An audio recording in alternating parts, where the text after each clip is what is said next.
नमस्कार दोस्तों, मैं विजय सिंह आपका एपीडी स्किल्स 24 यूट्यूब चैनल के अंदर स्वागत करता हूं। आज हम एक नई इन्फॉर्मेशन के साथ में आए हैं। आप जानते हैं रेलवे के अंदर बहुत बम्पर वैकेंसीज निकली हुई हैं और इसके अंदर कोई एग्ज़ाम नहीं लगेगा, डायरेक्ट मेरिट बेस के ऊपर आपका इसमें सिलेक्शन होगा। तो हम बात कर रहे हैं इंडियन रेलवे की। तो इंडियन रेलवे के अंदर जो जोन है, जोन वाइज वैकेंसी निकलती हैं। तो अभी फ़िलहाल के अंदर जो वैकेंसी करंटली एक्टिव हैं उन वैकेंसीज़ के बारे में बात करेंगे। सबसे पहला जो जोन है वो है नॉर्थ ईस्टर्न जोन। इसमें 36 वैकेंसी हैं, 5636 वैकेंसी है और इसकी लास्ट डेट 30/6/22 है। ऐसे ही साथ में चलते हुए अपन वेस्टर्न रेलवे, जिसके अंदर 3612 वैकेंसी है और इसकी लास्ट डेट 27/6 है। साउथ रेलवे, जिसके अंदर 465 वैकेंसी हैं और 22/6/2022 लास्ट डेट है। टोटल मिला के अभी रेलवे के अंदर 9713 वैकेंसीज ओपन हैं।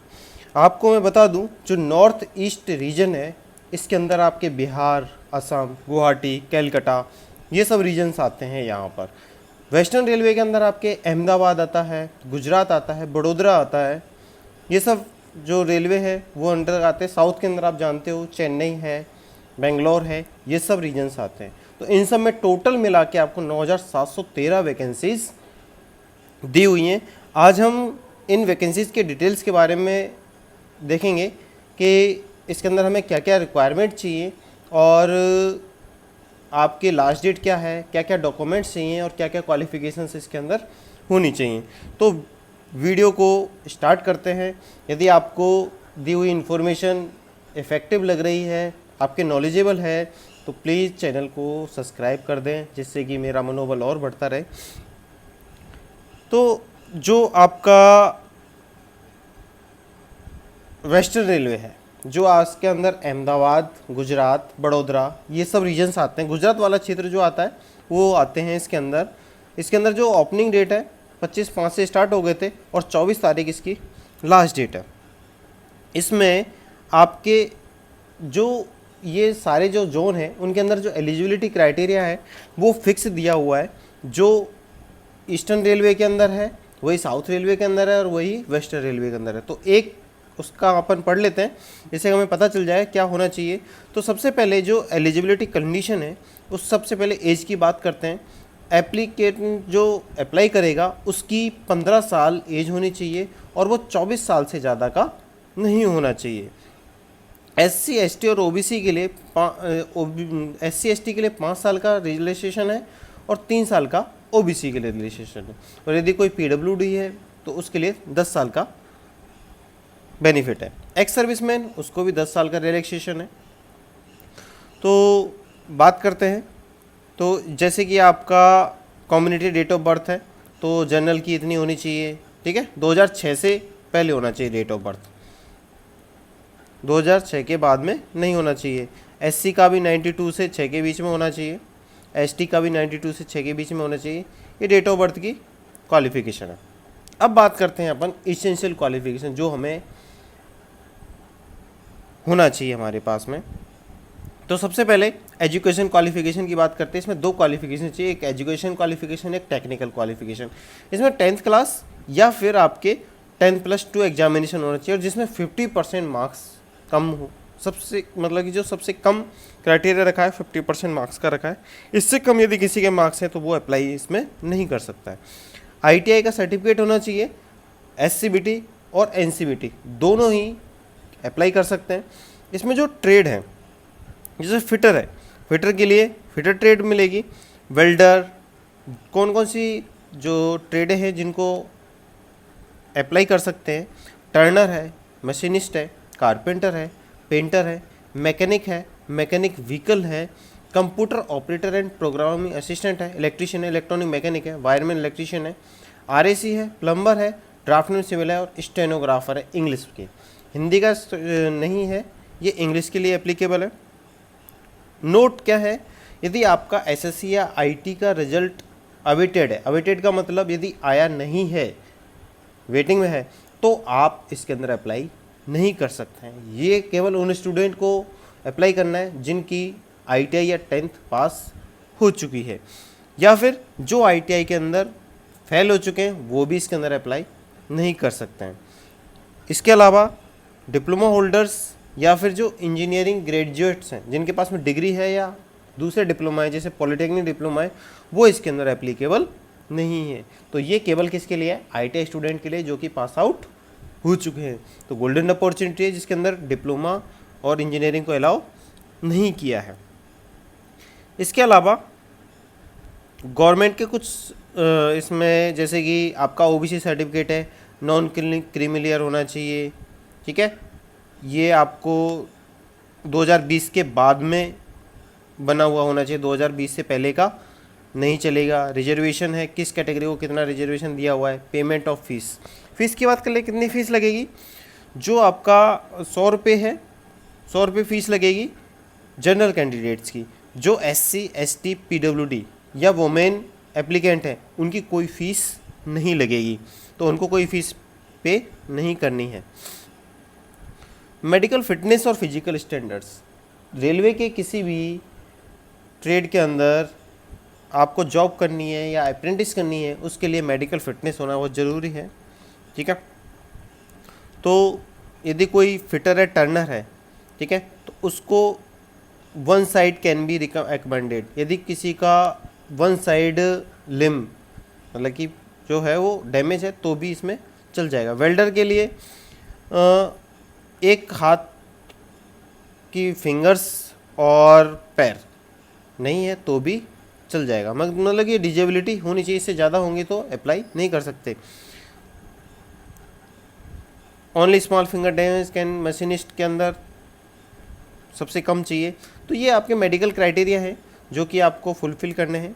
इसके बाद में आपके जो विजुअल इम्पेयर्ड है, जो सुनाई नहीं देता है, जिनको सुनाई नहीं देता है, दिखाई नहीं देता है, उनके लिए क्राइटेरिया दिए हुए हैं। या फिर कोई मल्टीपल डिसऑर्डर है जैसे पागल वगैरह है या फिर कम वो है तो उसके लिए भी है। मोड ऑफ सिलेक्शन कैसे होगा आपका? सबसे पहले जो कैंडिडेट एलिजिबल है वो अप्लाई करेंगे, और जो आपके 10th की और ITI की जो भी परसेंटेज होगी उनका दोनों का एग्रीगेट परसेंटेज निकाला जाएगा, और उसके बाद में आपकी मेरिट लिस्ट बनेगी, उसके बाद में उसका नंबर आएगा। इसके अंदर नो रिटन टेस्ट और नो वाइवा, कोई रिटन टेस्ट नहीं है और कोई वाइवा भी नहीं है इसके अंदर। मार्क्स की कैलकुलेशन आपके बराबर होगी 10th के मार्क्स के अकॉर्डिंग और ITI के मार्क्स के अकॉर्डिंग। ITI SCBT और NCBT दोनों ही एप्लीकेबल हैं, और यदि आपके मार्क्स में कुछ मिसप्रिंट है तो वो एप्लीकेंट रिजेक्ट कर दिए जाएंगे, ठीक है। और जो आपकी मेरिट लिस्ट बनेगी वो ट्रेड वाइज बनेगी, जैसे इलेक्ट्रीशियन के अलग, फिटर के अलग, सबकी अलग अलग बनेगी। ट्रेनिंग पीरियड आपका 1 साल का रहेगा, और जो गवर्नमेंट के अकॉर्डिंग जो रूल्स हैं स्टाइपेंड के, वो स्टाइपेंड आपको दिया जाएगा। और एप्लीकेशन ऑनलाइन बेसिस के ऊपर ही आपको अप्लाई करनी है। इसके बाद में जब आपका मेरिट लिस्ट के अंदर नाम आ जाएगा, उसके बाद में आपका डॉक्यूमेंट वेरिफिकेशन होगा, और डॉक्यूमेंट वेरिफिकेशन के लिए आपको SMS कॉल कर दिया जाएगा। यदि कोई एप्लीकेंट ने ITI एक या एक से अधिक ट्रेड के अंदर कर रखी है तो वो सेपरेटली अलग अलग ट्रेड के अंदर भी अप्लाई कर सकता है, बट सेम ट्रेड के अंदर 2 बार वो अप्लाई नहीं कर सकता है। डॉक्यूमेंट्स जो कि अपलोड करने हैं आपको, 10th की मार्कशीट होगी, डेट ऑफ बर्थ होगा, कंसोलिडेटेड ITI की मार्कशीट होगी, SCBT NCBT प्रोविजनल सर्टिफिकेट होगा, कास्ट सर्टिफिकेट आपको अप्लाई करना है, यदि डिजेबिलिटी है तो वो अप्लाई करना है। यदि कहीं आपने सर्विस की हुई है सर्विस एप्लीकेंट के लिए तो डिस्चार्ज सर्टिफिकेट है। आपके सबकी स्कैन कॉपी अपलोड होगी ये, और JPG फॉर्मेट के अंदर आपके ये होंगे, ठीक है। और अटेस्टेड करवाना होगा इसको, यदि आप हिंदी इंग्लिश अलग से है तो, ठीक है। और इसके अंदर 2 सेल्फ अटेस्टेड फोटोकॉपीज आपको डॉक्यूमेंट ऑफ वेरिफिकेशन के दिन लेके आनी, जो आप उसके अंदर अपलोड करोगे। इसके बाद में कुछ इनवैलिड एप्लीकेशन है जो कि रिजेक्ट की जाती हैं, यदि आपने साइन अपलोड नहीं किए हैं, सिग्नेचर अपलोड नहीं किए हैं, फ़ोटो को चश्मों के साथ में किया है, टोपी के साथ में किया है। इसलिए जो फ़ोटो खिंचवाएं वो वाइट बैकग्राउंड के अंदर खिंचवाना है आपको, और कोई स्टाइल में के अंदर नहीं, बालों को एकदम सीधा रखना है, चश्मा नहीं लगाना है, टोपी नहीं लगानी है, तो ये सब आपको ध्यान रखना है। ट्रेनिंग का एग्रीमेंट है, आपको ट्रेनिंग आप नहीं छोड़ सकते हैं, ठीक है। एक बार करने के बाद तो 1 साल आपको कंप्लीट करनी ही पड़ेगी।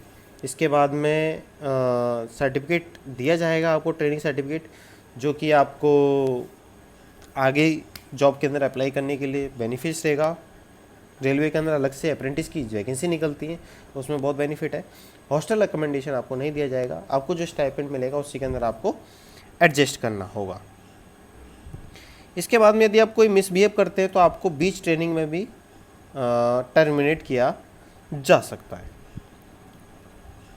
अब बात कर लेते हैं हम कितनी कितनी वैकेंसीज़ हैं। तो कोई भी आपका डिपार्टमेंट है, उसके अंदर अलग अलग डिपार्टमेंट होते हैं। जैसे मुंबई डिवीज़न है, उसके अंदर मैकेनिकल डिपार्टमेंट है। मैकेनिकल डिपार्टमेंट में जैसे कि आपके फिटर दी हुई है, वेल्डर दी हुई है, पेंटर, डीजल मैकेनिक, ये सब आपके दे रखे हैं। इलेक्ट्रिकल डिपार्टमेंट के अंदर वैकेंसीज़ हैं। सब डिपार्टमेंटों के अंदर जो वैकेंसीज़ की डिटेल है वो दे रखी हैं। तो जो आप जब अप्लाई करोगे तो उसके अंदर आपको पहले तो डिवीज़न पूछे, जैसे बड़ोदरा है, आपका मुंबई डिवीज़न है, अहमदाबाद डिवीज़न है, तो इसके अंदर आपके डिपार्टमेंट पूछेगा किसको प्रायोरिटी पे रखना चाहते हो, आप किसके अंदर करना चाहते हो। तो ये सब चीज़ें हैं। तो आप ये जब फॉर्म भरोगे तो उसके अंदर फिल करना है आपको, कहाँ देना है, भावनगर है, ठीक है। तो जहाँ जहाँ आपको चाहिए आपको डिपार्टमेंट, उस डिपार्टमेंट में अप्लाई कर सकते हो। जौन से डिवीज़न के अंदर आपको चाहिए उस डिवीज़न के अंदर अप्लाई कर सकते हो। तो आप लोग ये थोड़ा सा पढ़ लें कि कौन आपके सबके पास में पड़ता है, ठीक है। गुजरात वाले कैंडिडेट्स गुजरात के अंदर अप्लाई करें, साउथ वाले साउथ के अंदर अप्लाई करें, और यदि कोई नॉर्थ ईस्ट में अप्लाई करना चाहता है तो वहाँ भी अप्लाई करते, क्योंकि वहाँ नंबर ऑफ़ वैकेंसीज जो है वो बहुत ज़्यादा है। कास्ट सर्टिफिकेट है आपका, एक कास्ट सर्टिफिकेट आपका इस फॉर्मेट के अंदर होना चाहिए, ठीक है। आपका ओबीसी सर्टिफिकेट का फॉर्मेट दिया हुआ है आपके लिए, और डिक्लेरेशन है, इसके अंदर आपको नाम भरना है, फादर्स नेम भरना है, किस स्टेट के हो तो साइन करने हैं आपको, ठीक है। ये आपको अपलोड करना होगा, एप्लीकेंट भी। यदि आप डिजेबल सर्टिफिकेट है तो डिजेबल सर्टिफिकेट भी इसके अंदर अपलोड करना है आपको। मेडिकल, ये आपको मेडिकल देना है, ठीक है, यदि आप डिजेबल हो तो। इसके बाद में कोई भी इकोनॉमिक ईडब्ल्यूएस कैटेगरी से है तो उसको ईडब्ल्यूएस कैटेगरी का सर्टिफिकेट देना है। मेडिकल फिटनेस बनवाना है एक, आप पास के सीएचसी के अंदर या किसी हॉस्पिटल के अंदर मेडिकल फिटनेस सेट बनवा सकते हो। तो ये कंप्लीट डिटेल थी वैकेंसीज़ के लिए, तो आप यहाँ पे अप्लाई कर सकते हो। और एक अभी गवर्नमेंट वैकेंसी के अंदर CITS यदि करना चाहते हैं उनके लिए भी फॉर्म निकले हुए हैं, तो वो भी अप्लाई कर सकते हैं। तो ये जो वीडियो का लिंक है, CITS का लिंक, ये आपको वीडियो के अंदर मिल जाएगा लास्ट में, आप वहाँ क्लिक करके देख सकते हो। और यदि आपको और भी इन्फॉर्मेशन चाहिए इससे रिलेटेड तो आप कमेंट बॉक्स में कमेंट करके मेरे से डायरेक्ट पूछ सकते हो। तो यदि आपको ये चीज़ बहुत काम की है तो आप अपने फ्रेंड्स को शेयर कर सकते हैं, बहुत ही इम्पोर्टेंट है। कोई एग्ज़ाम नहीं, कोई कुछ नहीं, 1 साल आप आराम से अप्रेंटिस कीजिए, अप्रेंटिस करने के बाद में कहीं जॉब कीजिए या गवर्नमेंट जॉब की तैयारी कीजिए, आप आसानी से कर सकते हैं। तो ये थी आज की इन्फॉर्मेशन। यदि पसंद आई हो तो चैनल को लाइक करें, सब्सक्राइब करें और शेयर करें। Thank you so much, have a good day.